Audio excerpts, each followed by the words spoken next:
Well, as you'll notice, that's still missing. The ball is still missing too. I went downstairs last week and Amber was like, "What was wrong with your computer?" And I'm like, she's like, "Well, I heard you banging shit around up there, so I figured you were frustrated because something was wrong with your computer." No, it's just something wrong with your team. It's just something wrong with my life. Well, But in that anyways, case, this is my favorite part of Nick's picks. The ending. A lot less editing to do, a lot less games to go through, and a lot more stakes. As especially, it's my favorite time when I'm in the lead, because that's the best. What is going on, guys? Welcome back to Nick's Picks. It is week 19. Well, technically not week 19. it's It the is wild card. I'm so used to saying week. It is the wild card weekend. There are only 14 teams remaining and we are ready to get going. Points are worth double. Every wild card pick is worth 2 points rather than 1 point per every game. But I am joined, as I am always, by Ben. Ben, wild card weekend is here. We have gone through an entire regular season. We are down to our final 4 episodes of Nick's Picks, the wild card, divisional, conference championship, and our Super Bowl specials. So, you excited? The Falcons didn't quite make it. The Giants were never going to, so neither of us have any stakes in this. We have to listen to slower. I really hope Philly wins. I really hope Philly wins just to shut his. I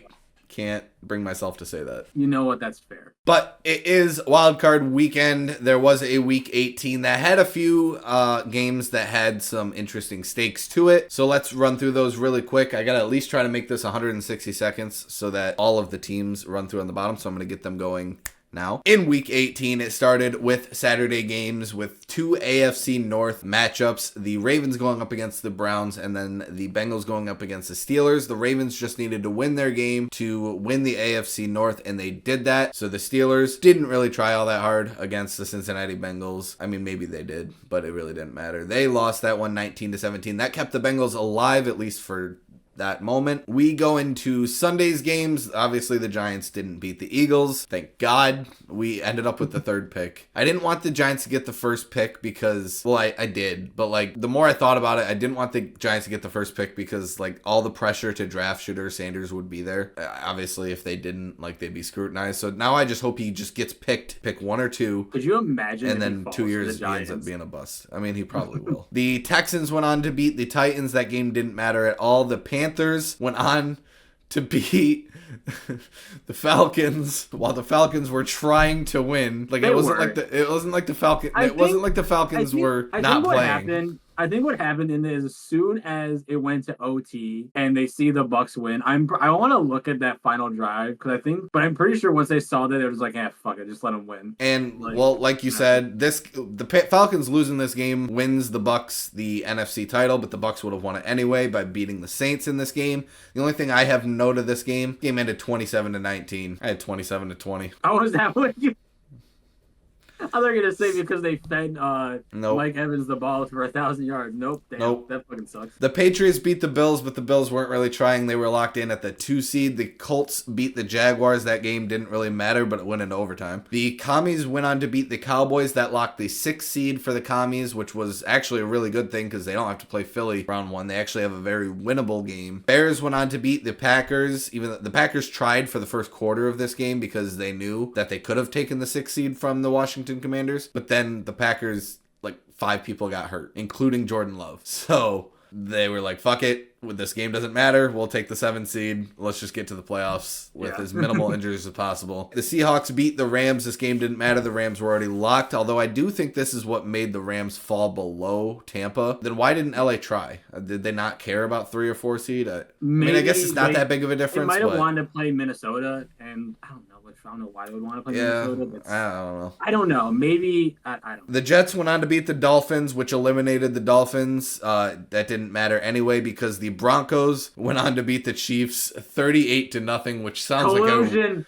The Chiefs totally didn't want the Bengals in the playoffs. Cardinals went on to beat the 49ers 47-24, just the icing on the cake for what this 49ers season shit show was. And then the game that mattered the most really was kind of one of the more boring games of the week. Vikings just could not finish in the red zone. I mean, they had 4 or 5 drives go into the red zone and just got either nothing or 3 points out of it. And the Lions take the 1 seed as we all kind of expected that they would. But that was your week 18 roundup. And I didn't say this at the beginning. I mean, I kind of said it in the intro, taunted Ben with the fact that I was winning. But it is a 4-point game going into this because that Broncos-Chiefs game, Ben picked the Chiefs and I challenged it. 38-0. That's just absolutely crazy. So I got some extra points for that. It is a 4-point lead. It is 196 to 192. 4 points, like I said. So it is interesting because each wildcard game is going to be worth 2 points. And we only have one differ in all of the wildcard games. So you can only catch up by those two unless you get that score prediction correct. That will tie it up. Let's get into these wildcard predictions. Before we do that, we do have Slower. He is coming in for his hot takes. I offered him the chance to do picks. He decided to do hot takes. Whatever, Slower.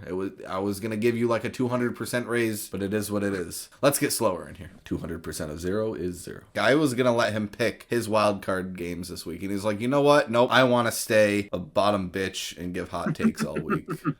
Considering last week, you literally were like, it's week 18. I don't know what I would do for hot takes. So I was like, oh, I'll ask you some questions, Slower. That went horrible. Not anyone's fault besides it's my first things computers. first, do we have all our audio? Your audio is recording, Ben, and you don't need to bring that up. I'm going to edit that out. Fuck you. The floor is yours, Slower. All right, gentlemen, how are we doing? First of all, we are in now the playoffs. So we're just going to start straight off the bat very, very, very, very hot. The NFC West. Look, wow. Edit that part out. I fucked that whole part up. Nope. The AFC West and the NFC North have 3 teams. Both. They're in the playoffs. Honestly, let's just call it what it is. Oh, boy. They're the best two divisions. All 6 of those teams are going to be one and done their first game. If the Chiefs get bounced in the divisional round. We're talking Chargers lose to Texans. Could very easily happen. We're talking, who do Broncos play again? You guys just said it by Bills. Mm-hmm. That's probably going to happen. Yep, I agree. We're talking Vikings, Rams. Rams already beaten before. Eagles, Packers. And then Lions. Anything can happen with the Lions. The only one that I would really disagree, so the Chiefs are kind of like that wild card team. The Chiefs could play like the Chiefs do every offseason, not offseason, Jesus Christ, every postseason, and miraculously win all of these games. Or the Chiefs could play like they did all regular season and get bounced by an actually good team. Slightly disagree on the Texans beating the Chargers, but I mean, we haven't really gotten to that yet in the episode. I don't see the Lions losing to anybody in this NFC besides Philly. Maybe the Rams, because I think if the Rams defense can hold down the fort and the offense gets going, they could. But I still couldn't see it happening. Maybe like 2 out of 10 times, maybe the Rams win, but not enough, in my opinion, to convince me. Ben actually leads me to a really great next hot take. I think there's one team that could 100% beat the Lions, and it will just end the whole storyline of the Stafford and Goff thing. I think the Rams could definitely beat the Lions if it comes down to it, whether it's in the divisional, somehow, some way, if that seeding works. The Buccaneers doing it again. I don't see Eagles doing it. I don't see Packers doing it. We already got swept by them, although they were both 1-score games. The Commies are the only team that doesn't apply to what I'm about to say. In the NFC, I really do think any team could beat any team. Washington's the only team where I'm like, that'd be a fairy tale. I mean, like, I don't really see that. It's a rookie quarterback too. It's hard. You don't see So they're kind of the odd man out in this, but granted, did I not just say one hot take ago that I can't see anyone in this NFC beating Detroit besides Philly? They've all had their hot moments, and if you get hot any Sunday, I mean, anything's gonna happen. Okay.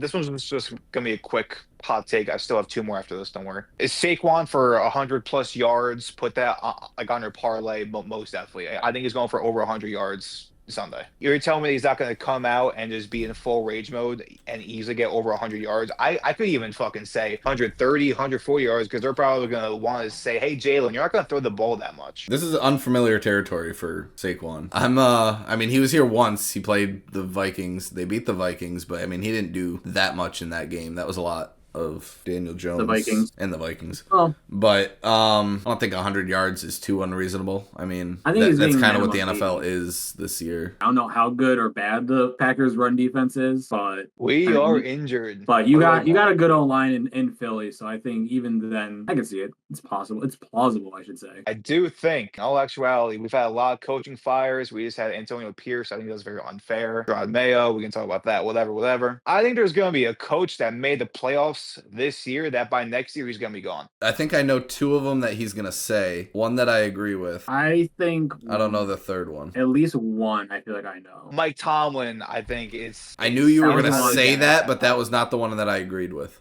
So once again, this is after this year, so this is the following season afterwards. Todd Bowles, yeah, sure, the other one. he's making it work. That wasn't mine. And the third one, which you guys are gonna be very shocked by this one, going 1-5 in the division and possibly going 0-6 just by fingertips. Matt LaFleur is on the actual hot seat for the Green Bay I Packers. knew he was gonna fucking say Damn. that because he's a fucking Packers fan. You want to know the one I thought you were going to say? I thought you were going to say D'Amico Ryan, What? Houston. No, I wouldn't. Because Hell no. I could see Hell Houston no. having a bad season next year just off of, Whatever, bad luck, whatever you might call it. I mean, but they're also in a terrible division. Matt LaFleur would have to have 2 bad seasons, I think, before he's, really put on a hot seat. The other two, Todd Bowles, I mean, I could see it. yeah. Again, it's a shit division, though, so it's kind of like a Texans thing. Sorry, Ben. Not sorry. You're not wrong. I'm denying it. I still don't agree with the Mike Tomlin stuff. I do. Once again, they went on a 4-game losing streak at the end of the season, but that's because they have no talent on this roster, and they should have never been 10-3 to begin with. The main thing isn't really Tomlin. It's like you said, there's not much talent on there. So how much do you put that on Tomlin? Because as a head coach, you got to work with what you have. And if you're depleted of talent, but you're still making the playoffs, I don't think you put that on the coach. I think you put that on the GM. I've shown my team a lot of hate so far this video. I've been very unbiased. But if the Packers beat the Eagles, I don't see us not making the Super Bowl. We have the Lions to verse after that. And then let's just say, for example, who's after that? The Rams. We basically just have to win these 2 hard games. And then the third game, we can beat the Buccaneers. We can beat the Rams. If you beat the Eagles, let's just live in that universe for a second. If you beat Yes. the Eagles, one of 2 things are going to happen. Number one, exactly what you just said. They're going to go on a hot streak, barring some referee bullshit in the game against the Chiefs in the Super Bowl. Whether or not they win that game is up for question. But option B, you use literally all of your gas in Philly. That's A or B. You're either losing in the divisional round or you're going all the way if you beat Philly. I don't see an NFC championship being the ending in any universe. I could see it if somehow the Vikings are in there. I could see that, but that's probably it. One of 2 options. I gave you a 50-50 there. You're either going to the Super Bowl or you're getting pounced in the divisional round if you beat Philly. I just want you to know something. Yes. If we win the Super Bowl, first off, that's 2 out of 3 preseason takes that were correct. Second off, I will use that clip that you just said that we were going to lose by 2 touchdowns against the Lions if we beat the Lions. I love how he just ignores the part where I was like, or you win the Super Bowl. That part was never... You can't please them. He just heard 2 touchdowns to the Lions, and he's like, this Next fucking guy is the biggest Packer hater ever, and I'm gonna hold all this Packer hate over his head when the Packers never win a Super Funny is Bowl. that I'm the bigger Packer hater than Nick. I hope you beat the Eagles. I know you're gonna take that as an insult somehow, but I hope you guys beat the Eagles. Fuck the Eagles. Die. Eagles die. I live in PA, so if we fucking lose, I will never hear the end of it, and I'm moving back to New York. Thank you, boys. Okay, so we get into the wild card predictions, and boom, they are up on the screen for you guys to take a look at. There aren't too many of them, so you shouldn't have to really pause the video because I'm going to talk long enough for you to be able to look at them. But if you need to, pause the video, take a look for your special little team, and let's get right into this. So we start off with a Saturday game. It is the Texans going up against the Chargers. I thought we were going to differ on this one. The Texans were a team we were both very high on at the beginning of the season, a team that I had in my fucking Super Bowl. And here I am in the wild card round picking the Chargers to beat the Texans. Ever since CJ Stroud decided he wanted to mentor Caleb Williams for no fucking reason. I want to know his confidence level because, after what he had a really good rookie year. I'm not saying he did. Confidence level was just wild. I do have a wild stat for this game. The Texans in their entire existence in their entire existence have played the Saturday afternoon game on the wild card weekend. It's the same time. Well, It's like no, this three- one's 4:30. All the rest were Well, 3:30, but they changed it this year. But it's still the Saturday afternoon game. No, I mean, Also, I think as you'll notice, the thing below has not changed. It's not going to change. We're going to talk about all 6 matchups, so I'm not going to have them scroll through. I'm just going to have them play down below. Let's get into the Steelers and the Ravens game. Is it a game? Do you see this being a game? Do you see how close could you realistically see this being? According to ESPN, the spread is 9.5. I can see this being a 1-score game purely because anytime it's a divisional matchup, like divisional rivals, I should say, in the playoffs, it's always gonna be close. And plus, the Ravens and the Steelers always play close no matter what. Like the Ravens, I would say the last 4 years, I could confidently say that they have been like far ahead, better than the Steelers, and yet they still are always in like 1-score games, like field goal games. So I think when you have that, like you're used to an opponent, you play them twice a year. I think that makes it a close game. I'm still picking the Ravens. Like I'm not gonna pick the Steelers in this because, like we said with Slower, like the Steelers just have no talent. I think it's gonna be a defense. This is gonna be a really shit game in my opinion. I think it's gonna be a very defensive game, and there's not gonna be no offense. We move into the Sunday games. It is the Buffalo Bills going up against the Denver Broncos. I'm gonna ask you the same question, Ben. Realistically, how close do you see this game being? They actually have this one closer. Is only 8.5. Buffalo is favored. I think it's gonna be close. I mean, you can't count. I don't think you can count the Broncos out because of their defense. I get and it, the Bills but have a good defense, but Josh Allen has some wild playoff numbers, and I think he's going to come out adding to them. I was like, yeah, I mean, you can't count Buffalo out as long as Josh Allen is your quarterback, even though it's a really good Broncos defense against the Broncos. All right, we get into Slower's matchup is the Packers going up against the Eagles, and as much as I want to pick the Packers in this game, and I this was the one we always record on Tuesdays. Obviously, there's no game on Thursday this week, so I didn't have to do it that way. We were still going to record on Tuesday, but I texted Ben and I said, I am still holding off on this Packers-Eagles pick because I don't know what Jalen Hurts' situation is. I mean, I couldn't hold off too long. We had to record this on Wednesday so I could edit Thursday and get this posted by Friday. Yeah.